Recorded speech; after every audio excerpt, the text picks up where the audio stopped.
dalam perjalanan saya sebagai seorang Katolik, saya tidak menemukan sebuah kenyamanan di hati. Saya juga tidak menemukan apa itu kedamaian, apa itu ketuhanan. Ya, saat itu sih saya cuma menjalani, ya datang ke gereja, ketemu temen, ya kan, bersama keluarga, ya cuma hanya sekedar itu saja. Terima kasih kepada Yayasan API atau Yayasan Apologet Islam Indonesia yang dipimpin oleh Gurunda Suma. Ya kan, saya sekarang sebagai mu'alaf tidak merasa sendirian. Terima kasih kepada API karena selalu menjaga saya dan menjaga teman-teman lain yang mu'alaf untuk terhindar dari kemurtadan. Semoga Yayasan API terus berjaya, terus bisa melindungi dan mengayomi kita para mu'alaf-mu'alaf yang ada di seluruh Indonesia. Terima kasih. Tidak ada istilahnya apa ya, kenyamanan juga saya nggak dapet itu kan. Gereja saya yang sering datangi itu pada saat itu Gereja Katolik Santo Mikael Gombong. Itu di sana saya sering ke gerejanya itu kan. Di sana pun ya saya tidak tidak menemukan ketuhanan yang sesungguhnya itu seperti apa itu kan. Padahal saya dari kecil juga Katolik, saya SMP-nya juga di sekolah di Yayasan Katolik seperti itu. Tidak menemukan ketuhanan yang sesungguhnya lah, itu seperti apa gitu. Kadang juga saya juga mempertanyakan ke diri saya sendiri juga, apa itu Bapa, apa itu Putra, apa itu Roh Kudus, itu kan saya sendiri juga bingung. Oh, kok seperti ini gitu kan. Kalau anak istri saya tahu, karena ini mau ditayangkan di YouTube, ya kan, cukup doakan saya, ya kan, untuk istri saya. Terima kasih.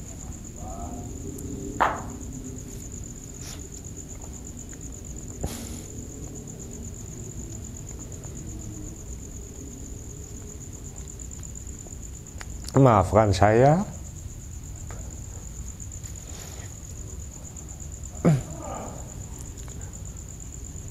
Belum bisa menjadi seorang suami atau ayah seperti ayah-ayah yang lain, seperti suami-suami yang lain. Saya berterima kasih kepada istri saya yang selalu setia mendampingi saya.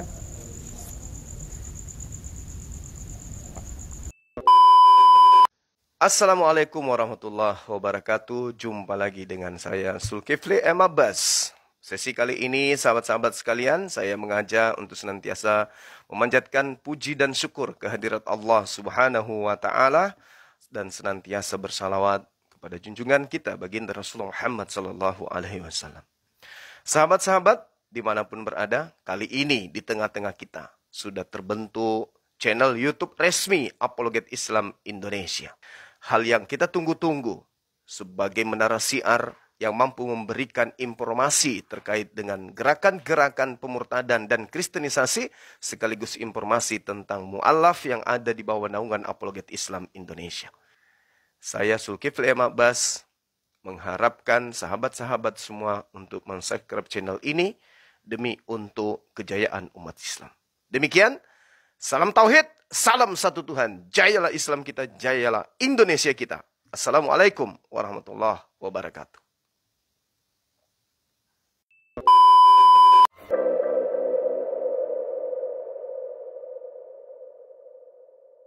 Oh ya, perkenalkan, nama saya Hugo Dwi Bangun, ya kan, asal saya dari Kebumen itu. Terus usia saya 38 tahun. Dulu aslinya saya seorang Katolik itu kan. Nah, sekarang saya sejak 2016 saya itu memilih untuk memeluk agama Islam sebagai keyakinan saya. Mas Hugo, bisa diceritain nggak cerita tentang perjalanan spiritualnya Mas Hugo nih, bisa akhirnya Mas Hugo bisa memilih agama Islam, seperti apa? Oh iya, ini ceritanya kan dulu saya juga SMP itu sekolah di salah satu yayasan Katolik, ya kan, di SMP Pius Bakti Utama Gombong. Di situ memang murni yayasan Katolik, ya kan. Waktu itu saya di SMP itu pernah mengatakan ke orang tua saya bahwa saya ingin pindah agama ke agama Islam. Tetapi orang tua saya itu belum mengizinkan karena dengan alasan saya ini belum cukup dewasa untuk mengenal agama lain seperti itu. Nah, memang saya Katolik dari lahir, dibesarkan dengan agama Katolik, keluarga besar saya juga Katolik gitu kan. Sekarang juga keluarga saya juga masih Katolik gitu. Nah, dari perjalanan itu saya sekolah di yayasan Katolik, saya juga sering ke gereja itu kan, setiap minggu, setiap Natal Paskah juga saya sering ke gereja. Tetapi entah kenapa saya juga merasa heran atau bagaimana, saya sendiri juga tidak tahu apa yang saya rasa dalam perjalanan saya sebagai seorang Katolik. Saya tidak menemukan sebuah kenyamanan di hati, saya juga tidak menemukan apa itu kedamaian, apa itu ketuhanan. Ya, saat itu sih saya cuma menjalani, ya datang ke gereja, ketemu temen, ya kan, bersama keluarga, ya cuma hanya sekedar itu saja. Tidak ada istilahnya kenyamanan juga saya nggak dapet itu kan. Gereja saya yang sering datangi itu pada saat itu gereja Katolik Santo Mikael Gombong. Itu di sana saya sering ke gerejanya itu kan. Di sana pun ya saya tidak tidak menemukan ketuhanan yang sesungguhnya itu seperti apa itu kan. Padahal saya dari kecil juga Katolik, saya SMP-nya juga di sekolah di yayasan Katolik seperti itu. Tidak menemukan tidak menemukan ketuhanan yang sesungguhnya lah, itu seperti apa gitu. Kadang juga saya juga mempertanyakan ke diri saya sendiri juga, apa itu Bapa, apa itu Putra, apa itu Roh Kudus itu kan. Saya sendiri juga bingung, kok seperti ini gitu kan. Nah, dari kebingungan dan ketidaknyamanan itu, makanya saya mencari sesuatu yang lebih mudah dan lebih gampang. Nah, dari situ saya memutuskan untuk memilih untuk memeluk agama Islam. Nah, kebetulan pada saat itu 2016 saya juga mohon izin kepada orang tua, ya kan, karena ketidaknyamanan di situ, makanya saya izin kepada orang tua, kepada Bapak Ibu, Pak Bu, saya mau memutuskan untuk memeluk agama Islam seperti itu. Karena di situ saya di Katolik itu saya tidak menemukan sebuah kenyamanan, kedamaian seperti itu. Ya, saya mencari keislaman, ya kan. Saya ngelihat teman-teman saya, apalagi itu di saat-saat bulan Ramadan tuh, saat-saat mereka traweh, mereka sahur, itu saya melihat mereka itu begitu senang, bergembira, itu kan. Itu tidak saya temukan di agama Katolik, kegembiraan itu seperti itu. Makanya akhirnya saya mencari itu Islam itu seperti apa, cara masuk Islam seperti apa, tata cara ibadahnya seperti apa itu. Dan akhirnya saya juga nanya ya kan ke teman-teman, juga baca-baca, lihat-lihat di sosmed Islam itu seperti apa itu. Agama Islam kan sholatnya banyak tuh, beda sama orang Kristen kan? Iya, betul. Nah, kenapa Mas Hugo itu bisa bilang Islam itu lebih mudah dan lebih menyenangkan? Kenapa itu? Saya bilang lebih mudah, lebih menyenangkan karena saat itu saya harus bangun pagi, perjalanan dari rumah ke gereja itu sekitar 1 jam. Dan itu menurut saya, kok harus seperti ini ya, mengenal Tuhan, datang ke Tuhan, itu kan. Kok susah itu kan, dengan perjalanan jauh, harus bangun pagi, melakukan perjalanan yang begitu jauh, ya kan. Saya tertariknya ke Islam itu mengatakan saya gampang, mudah itu, ya kan. Dimanapun, kapanpun, asalkan itu bersih, itu bisa untuk beribadah. Makanya saya mengatakan kok enak ya jadi seorang Muslim, seorang Islam, itu kan. Itu ibadahnya enak, menurut saya itu nggak ribet lah, asalkan sesuai dengan syariat-syariat Islam, tidak kotor, ya kan, terbebas dari najis. Itu bagi saya itu menyenangkan lah. Dimanapun, kapanpun saya bisa beribadah. Tidak pada waktu itu, pada saat saya Katolik kan harus menempuh perjalanan sekitar 1 jam. Itu pun hanya seminggu sekali, itu kan.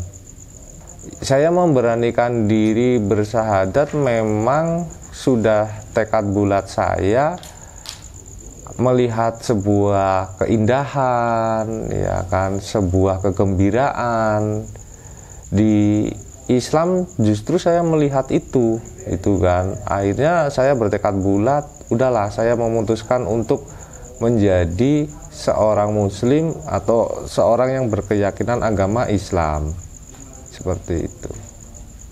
Itu melakukan syahadatnya di mana, Mas? Saya melakukan syahadatnya di KUA, Kantor Urusan Agama Kecamatan Padureso, Kabupaten Kebumen, pada sekitar tahun 2016, seperti itu. Nah ini surat syahadatnya juga ada, itu kan.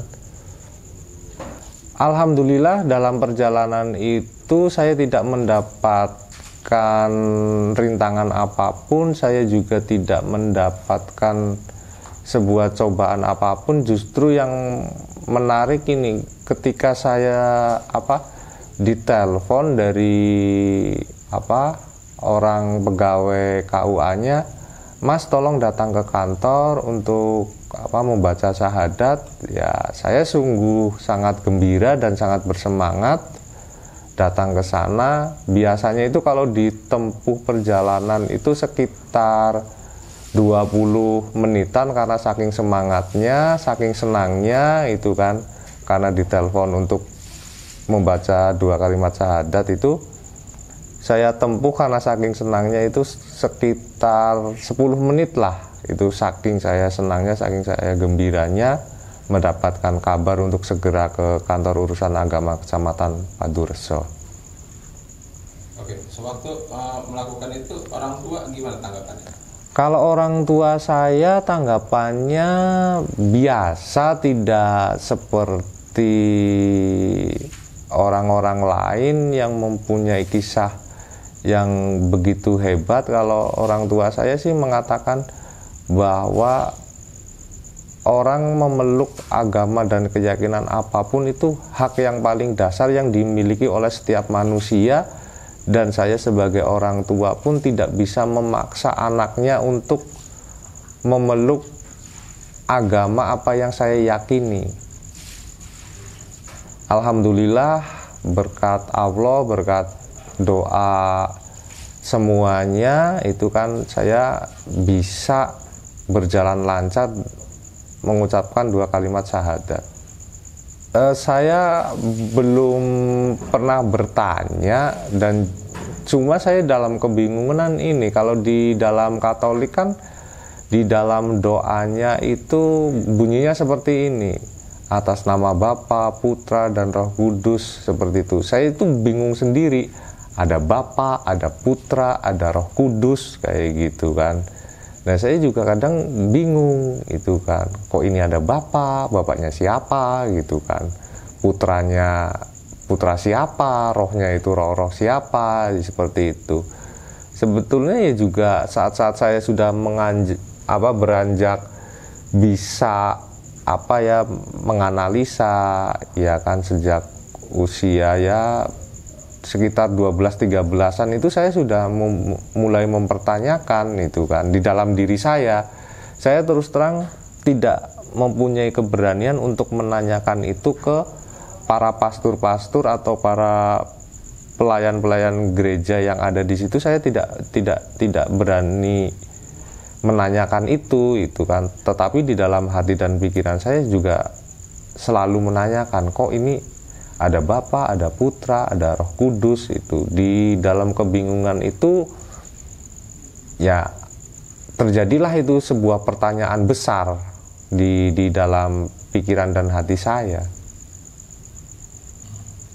Oke, waktu lagi mau memilih agama Islam, nggak ada rasa ketakutan. Oh, kan banyak nih oknum-oknum di Islam ya, bukannya di agamanya, tapi di manusianya. Iya. Oh, yang suka mabuk lah, yang suka inilah, yang nggak bener lah. Nah, kalau Mas Hugo sendiri gimana melihat seperti itu? Kalau saya tuh lebih inget kata-kata Ustadz Felixio yang mengatakan seperti ini, jika kamu melihat orang Islam itu nanti keimanan kamu akan goyah, tetapi kamu itu harus melihat Islamnya. Nah, saya justru lebih melihat ke Islamnya, tidak melihat orang-orang Islamnya. Karena saya juga berpikir kalau melihat orangnya, yang namanya manusia kan penuh dengan istilahnya cobaan, salah, hilaf. Nah, kalau kepengen melihat keindahan, yang lihat di Islamnya, jangan melihat ke orangnya. Kalau perbedaannya seperti tadi yang saya ceritakan gitu kan, saya lebih nyaman ketika saya mengambil air wudhu, ya kan, terus membersihkan tempat ibadah itu dimanapun kapanpun itu begitu mudah. Nah, sedangkan di Katolik kan harus menuju ke gereja itu kan, untuk beribadahnya harus menuju ke gereja. Nah, di situ saya agak kurang suka lah, ya kan. Saya harus bepergian, ya kan. Kenapa saya harus bepergian itu kan, dengan jarak yang begitu jauh, ya kan. Toh yang namanya Tuhan Allah itu kan maha besar, ya kan, maha segalanya. Kenapa itu harus terjadi pembatasan-pembatasan, padahal dimanapun kapanpun itu bisa. Nah, di situ perbedaannya antara Katolik dan Islam di situ. Emang kalau di Katolik sendiri nggak bisa berdoa? Kan dia ada doa Bunda Maria, atau doa buat tidur, atau doa apa di ini kan ada, bisa kan seperti itu kan? Iya, ada. Misalnya kayak doa pagi, doa siang, doa malam itu kan. Tapi kan dianjurkan juga ada yang kalau nggak salah nih ya, dari 10 perintah Allah tuh, ya kan, kuduskanlah hari Tuhan, atau istilahnya kuduskanlah hari Sabat. Berarti itu kan saya harus apa ya, di dalam perintah itu kan saya harus menuju ke tempat ibadah, ke gereja kayak gitu kan, sedangkan gerejanya itu kan jauh itu. Nah di situ saya sudah apa ya, tidak ada ketertarikan lah di situ untuk melakukan kepergian ke gereja, juga tidak ada ketertarikan karena terlalu jauh. Itu kalau doanya ya memang ada sih, misalnya kita mau doa itu di rumah pun bisa, tetapi kalau untuk sesuai dengan perintahnya berarti kan kita harus ke gereja tuh ya kan, karena ada hari Sabat itu kan, kuduskanlah hari Tuhan. Makanya apa, itu harus mau nggak mau itu kan harus ke gereja. Itu doanya sih dimanapun bisa, tetapi kan apa, kalau di bahasanya ini apa, orang Islamnya sholatnya ya kan tidak bisa dimanapun itu. Kalau ya, kalau umat Islam kan ada juga yang harus sholatnya di masjid, kayak sholat Jumat misalnya. iya betul. Itu gimana? Ya kalau sholat Jumat itu bagi saya tidak masalah, karena dimanapun saya bisa menemukan masjid, ya kan, bukan sebuah halangan besar untuk menemukan sebuah masjid di Indonesia. Itu tidak ada apa ya, istilahnya sebuah halangan untuk menemukan masjid itu. Oke, berarti kalau di Kristen itu, kalau gereja Katolik itu memang harus gereja Katolik, memang harus di situ, nggak bisa ke gereja Protestan, nggak bisa ya? Nggak bisa. Kita harus apa ya, harus ke gereja Katolik ya ke Katolik, karena tata caranya juga beda itu kan. Saya pernah diajak sama teman saya menemani teman saya di gereja Kristen Batak di daerah Jogja, itu pun menggunakan bahasa Batak itu kan. Tata caranya amat sangat beda dengan Katolik. Kristen dengan Katolik itu tata cara ibadahnya beda itu. Oke. Bisa ceritain nggak apa aja cobaan yang pernah kamu dapat setelah beragama Islam? Memang betul, kebanyakan saya kemarin itu ketemu teman-teman yang mu'alaf itu memang banyak cobaan. Nah ini tergantung orangnya nih, mau istilahnya istiqomah dengan keislaman atau tergoyahkan dengan cobaan. Yang saya alami adalah cobaan di diri saya itu cobaan tentang finansial, ya kan. Dulunya saya sebelum masuk Islam tidak pernah merasakan yang namanya pusing masalah finansial, ya kan. Setelah saya masuk ini, ya saya mendapatkan cobaan itu.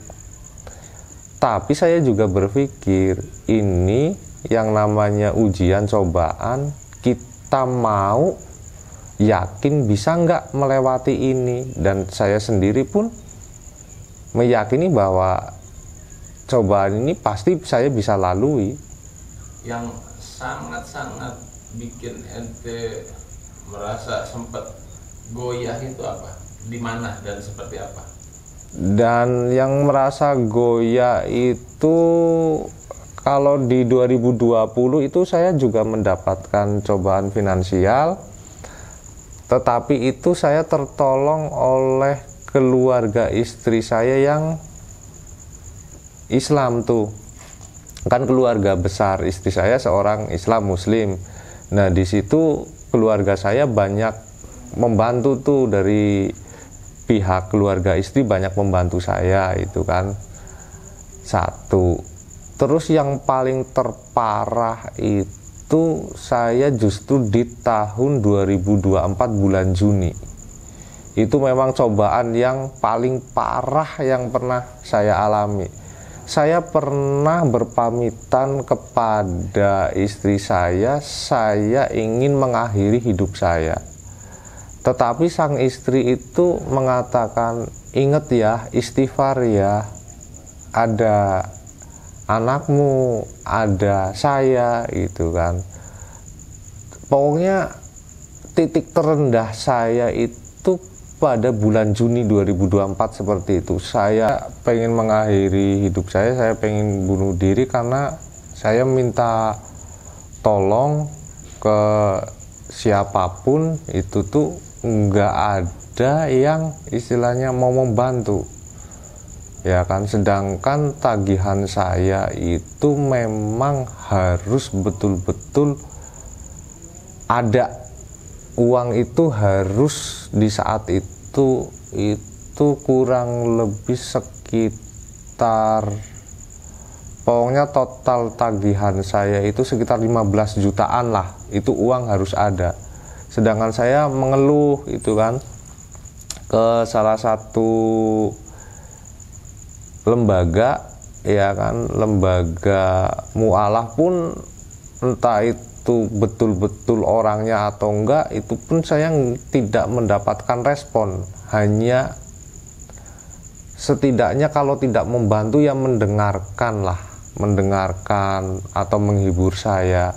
Akhirnya saya dalam kebingungan keuangan saya, finansial saya, terbesitlah jalan pintas. Tapi syukur alhamdulillah berkat Allah, ya kan, berkat istri juga, anak juga, akhirnya saya itu tersadarkan lah bahwa ini ujian yang memang harus saya lewati, harus saya jalani, dan harus saya selesaikan. Nah, ceritanya seperti ini. Di dalam kebingungan itu saya menghubungi nomor, ya saya mencari nomor atau sebuah yayasan atau lembaga itu yang namanya cabang Jakarta Selatan. Pada saat itu kan saya masih kerja di daerah Pasar Minggu. Nah, saya itu mencoba, tolonglah Pak, saya ini lagi kebingungan, saya merantau.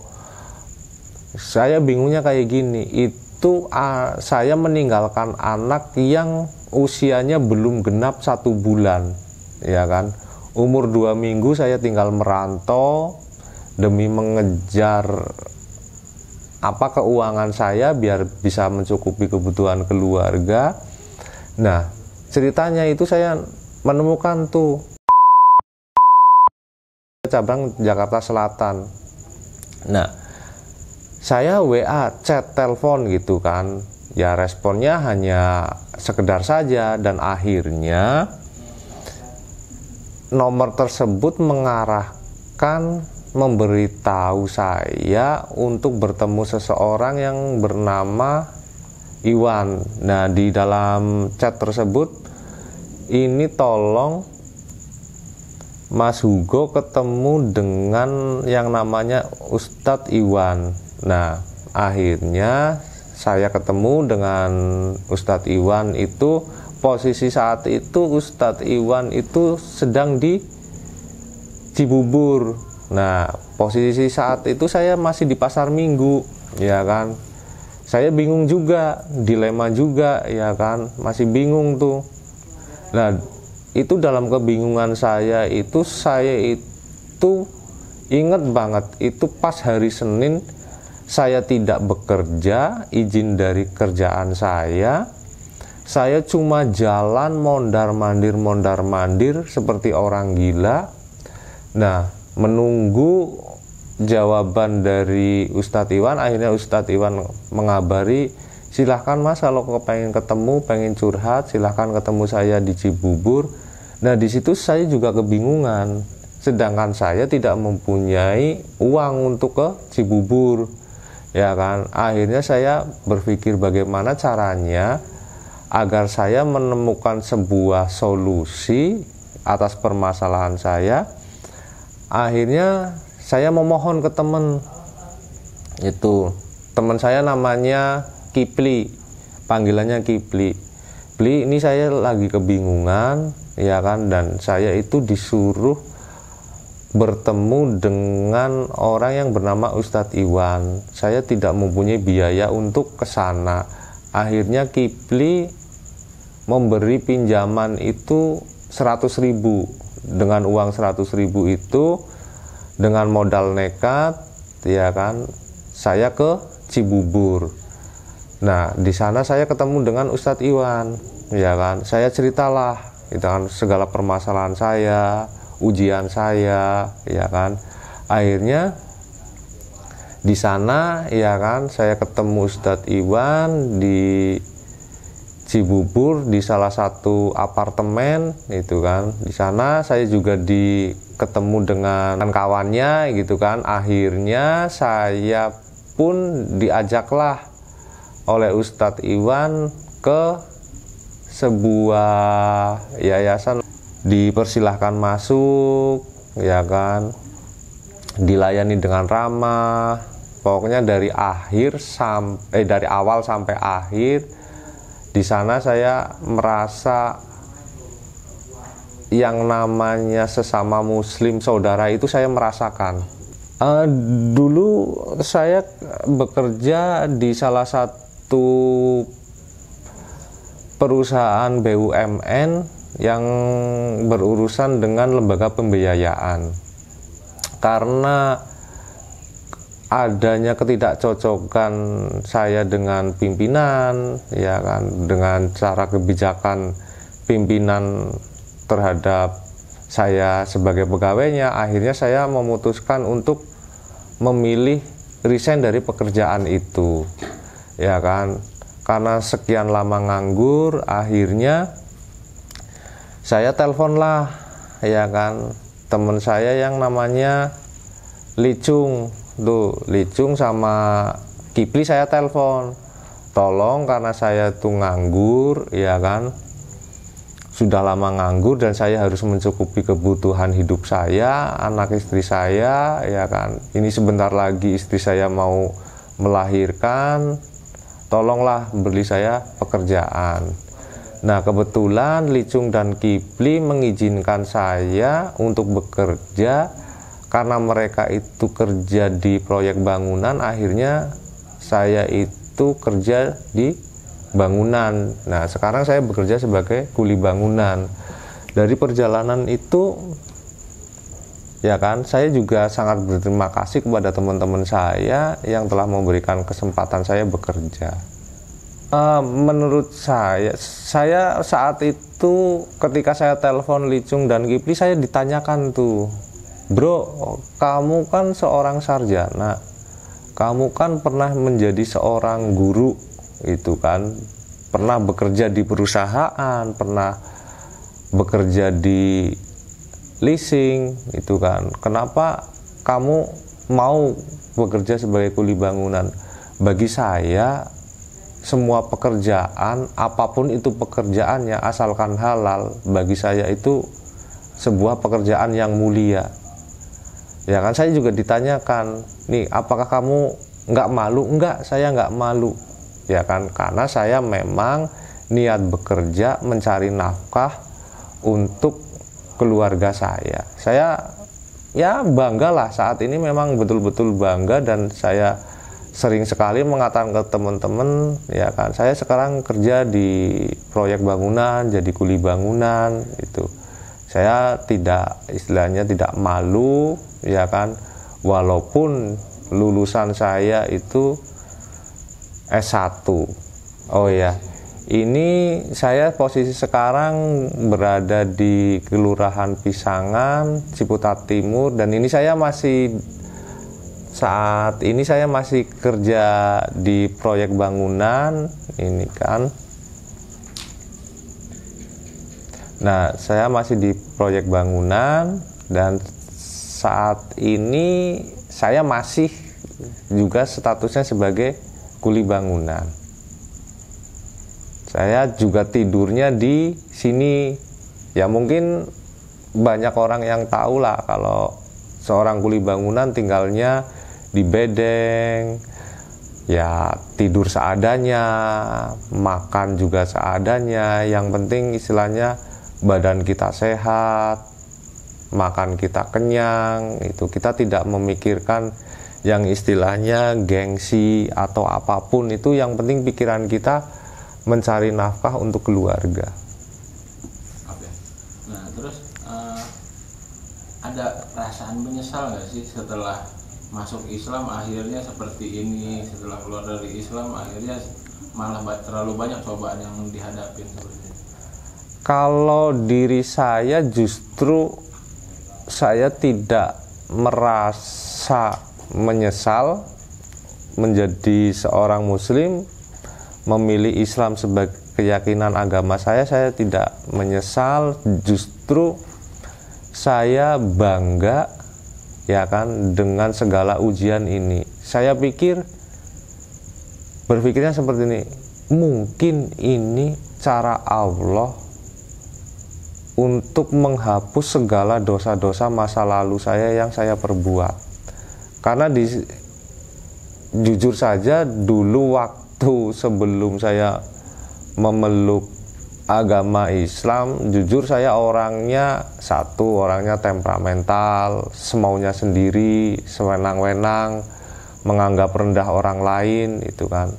Akhirnya betul-betul saya di dalam Islam ini betul-betul bisa mengambil hikmahnya, betul-betul saya mendapatkan hidayahnya, bahwa Allah itu dengan kekuasaannya itu bisa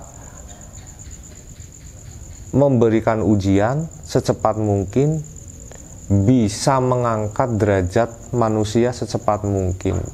Karena kejadian ini justru saya lebih menemukan yang namanya betul-betul kebesaran Allah itu justru saya menemukan di saat titik ini. Justru di titik sebelumnya saya orang yang istilahnya semaunya sendiri. Kalau keluarga taunya cuma saya kerjanya sebagai kuli bangunan. Istri pun tahu kerjanya saya sebagai kuli bangunan. Sampai saat ini keluarga memang tidak tahu cobaan saya, ujian saya, ya kan, tidur seadanya, ya kan, yang penting itu tidak kepanasan, tidak kehujanan, ya kan, tidur pakai triplek, ya kan, cuma berbantalkan tas. Itu memang mereka tidak mengetahuinya. Kenapa mereka tidak mengetahuinya?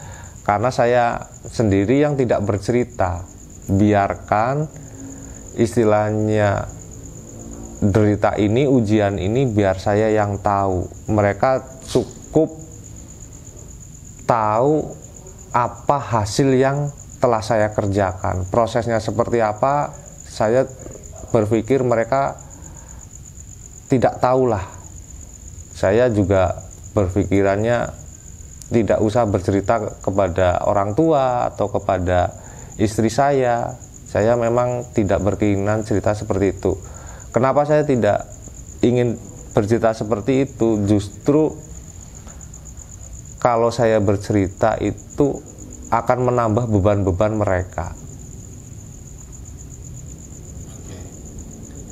Nah, tapi ini kan nanti video yang kita ini kan akan ditayangin di YouTube. Seandainya mereka mengetahui apa yang nanti kita tayangkan, gimana? Dan Mas Hugo mau ngomong apa sama istri dan anak-anaknya? Kalau anak istri saya tahu karena ini mau ditayangkan di YouTube, ya kan, cukup doakan saya, ya kan, untuk istri saya. Terima kasih.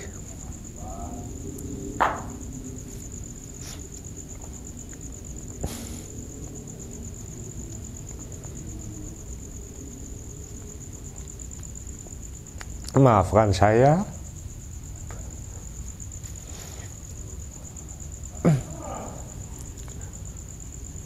Belum bisa menjadi seorang suami atau ayah seperti ayah-ayah yang lain, seperti suami-suami yang lain. Saya berterima kasih kepada istri saya yang selalu setia mendampingi saya. Oke, kalau untuk anak Mas, pasti kan kangen nih sama anak. Iya. Apalagi dari kecil ditinggal. Iya. Mau ngomong apa sama anak? Untuk anak saya yang pertama, Siapa namanya? namanya Renan Kaenov Damavago.